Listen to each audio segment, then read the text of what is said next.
इस वीडियो में आज हम लोग देखेंगे अभ्यास प्रश्न। ये कक्षा 5 कलरव है।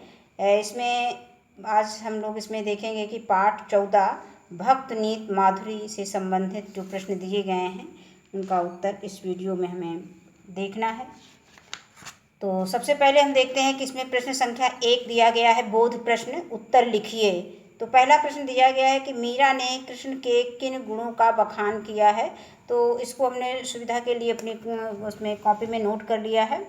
तो इसका उत्तर है कि मीरा ने कृष्ण के अमृत रस से भरे ओठों पर मुरली शोभित और गले में बैजंती की माला, कमर में छोटी छोटी घंटियां शोभायमान हैं और पैरों में घुंघरू बज रहे हैं आदि गुणों का बखान किया है। और इसके बाद दूसरा प्रश्न दिया गया है कि तुलसीदास जी ने सबसे बड़ा धर्म और सबसे बड़ा अधर्म किसे बताया है। तो इसका उत्तर हो जाएगा कि तुलसीदास जी ने दूसरों की भलाई करने को सबसे बड़ा धर्म और दूसरों को कष्ट पहुंचाने को सबसे बड़ा अधर्म बताया है। इसके बाद अगला प्रश्न आता है कि रसखान ने तीनों लोकों का राज्य किस बात पर न्यौछावर करने को कहा है। तो इसका उत्तर है कि रसखान ने बाल कृष्ण के लाठी और कम्बल वाले रूप के सामने तीनों लोकों का राज्य न्यौछावर करने को कहा है। इसके बाद इसमें घा है, यही प्रश्न संख्या 1 बोध प्रश्न का। रसखान ने कौवे को भाग्यशाली क्यों कहा है। इसका उत्तर है रसखान ने कौवे को भाग्यशाली इसलिए कहा है क्योंकि कौवा श्री कृष्ण के हाथ से माखन रोटी छीन कर खा रहा है। इसके बाद अगला प्रश्न इसमें अंगा भी दिया गया है, एक प्रश्न और है। रसखान ने श्री कृष्ण को कैसी छवि का वर्णन किया है, यानी रसखान ने श्री कृष्ण जी की कैसी छवि का वर्णन किया है। तो इसका उत्तर है कि रसखान ने कृष्ण के आंगन में खेलने, धूल से सने हुए बाल कृष्ण के छवि का वर्णन किया है। इसके बाद प्रश्न संख्या 2 है। इसमें दिया गया है कि नीचे लिखी काव्य पंक्तियों का भाव स्पष्ट कीजिए। तो इसमें एक पंक्ति दी गई है, कुछ पंक्तियां दी गई हैं, उनके हमें भाव स्पष्ट करना है।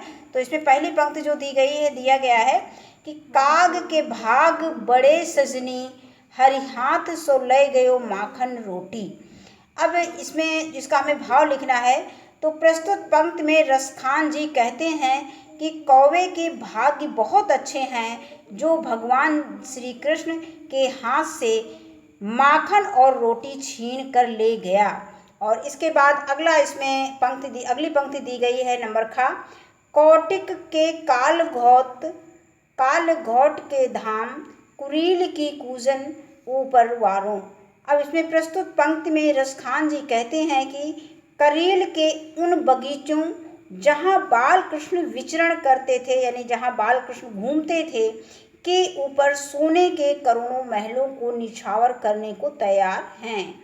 मतलब उसकी सुंदरता को देख करके करील के बगीचों के। अब इसके बाद अगली पंक्ति जो दी गई है जिसका हमें भाव देना है, समय चूक पुनिका पछताने। तो प्रस्तुत पंक्ति में रसखान जी कहते हैं कि समय निकल जाने पर पछताने से कुछ नहीं होगा। और इसके बाद एक पंक्ति इसमें और है, घा, जहाँ कुमतितः विपत्ति निधाना, जहाँ कुमतितः विपत्ति निधाना।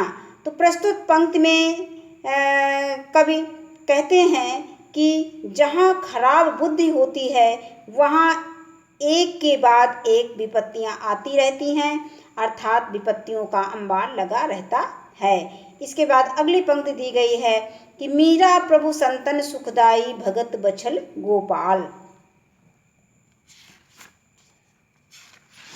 इसका भाव है कि प्रस्तुत पंक्ति में मीराबाई जी कहती हैं कि उनके प्रभु भक्त को स्नेह देने वाले हैं। इसके बाद अगला प्रश्न आता है, सोच विचार बताइए, यानी सोच विचार का प्रश्न है। इसको बच्चे बताएंगे और अगर बच्चे नहीं बता रहे हैं तो हम उनका सहयोग करेंगे, शिक्षक लोग। तो अब से एक दिया गया है कि आप ऐसे लोगों को कौन सा दोहा सुनाएंगे। इसमें कुछ लक्षण दिए गए हैं, कुछ उनके क्वालिटी दी गई हैं।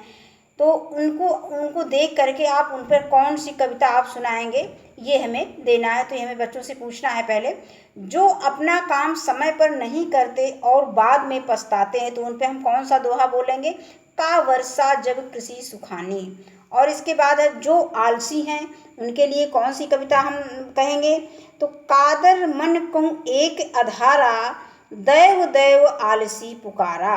इसके बाद अगला दिया गया है, जो स्वयं नहीं करते किंतु दूसरों को उपदेश देते रहते हैं, तो उसके लिए हम कौन सा दोहा बोलेंगे? पर उपदेश कुशल बहु तेरे, जे आचरहि ते मन न घनेरे। और इसके बाद अगला है, जो दूसरों को कष्ट पहुंचाते रहते हैं, उनके ऊपर हम कौन सा दोहा बोलेंगे? परहित सरस धर्म नहीं भाई, पर पीड़ा सम नहीं अधिमाई। इसके बाद अगला इसमें प्रश्न संख्या 3 आता है, भाषा के रंग। और इसमें पहला प्रश्न दिया गया है का। वर्षा शब्द तद्भव शब्द है, इसमें तद्भव तत्सम के विषय में बताया गया है।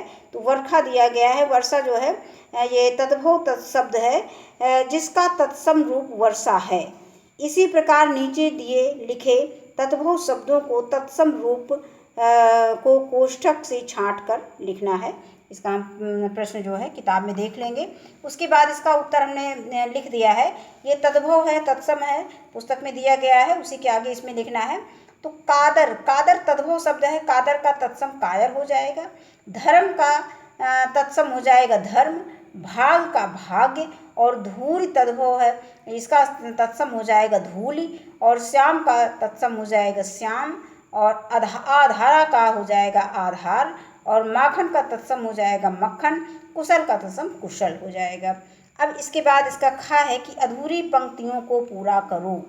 का वर्षा जब कृषि सुखाने, समय चूक पुण्य का पछताने। ये हमने लाइनें पूरी कर दी हैं, जो कि हम बच्चों को भी दे सकते हैं, इसको होमवर्क में भी दे सकते हैं कि क्लास में बच्चे इसको पूरा करेंगे या घर से करके लाएंगे। जहाँ कुमतितः संपत्ति नाना, जहाँ कुमतितः विपत्ति निधाना।